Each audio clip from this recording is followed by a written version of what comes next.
heard about it, and I like challenging myself.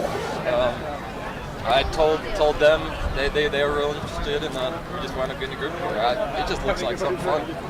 I was just pumped. I was just excited. We were kind of towards the back of the thing, so we didn't get to they say go and you just sprint or anything, but no, I was just excited, ready to get going. I knew it was going to be a while before I got to stand still and enjoy not running again. It was a lot of trail running.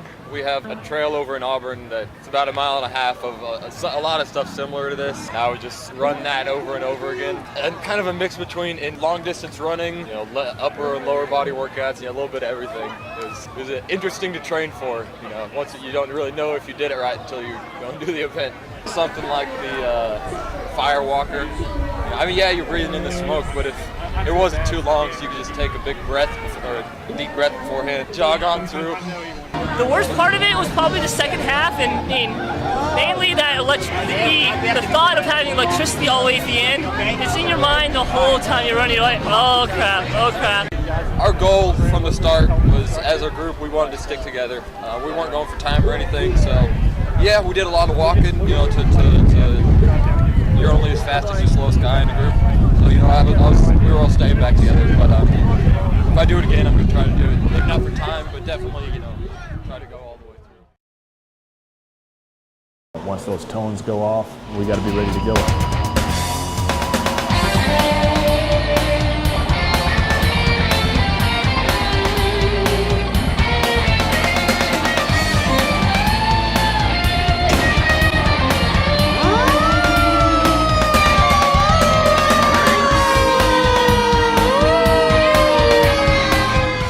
Usually Wednesday's our busiest day.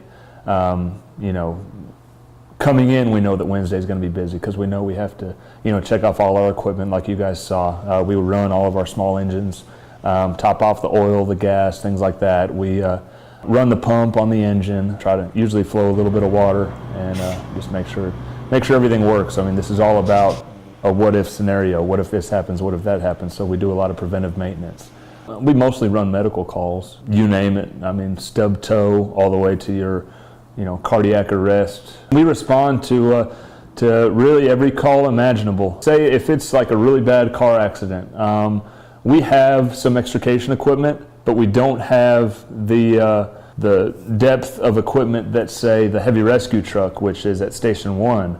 We run as a department over 3,000 calls a year. So. Sometimes you'll run 6-8 calls a shift. Sometimes you won't run any. You really don't know, and you can't always trust the information that dispatch gives you. They do the best job they can, but the only information they have is what that caller's telling them. It's the dynamic unpredictability of the job, which is part of why I love it. I've worked at every station in the city. There's only 3 of them. But this is where I call home. They can move me tomorrow, but I don't. Until then, I'll be here. So.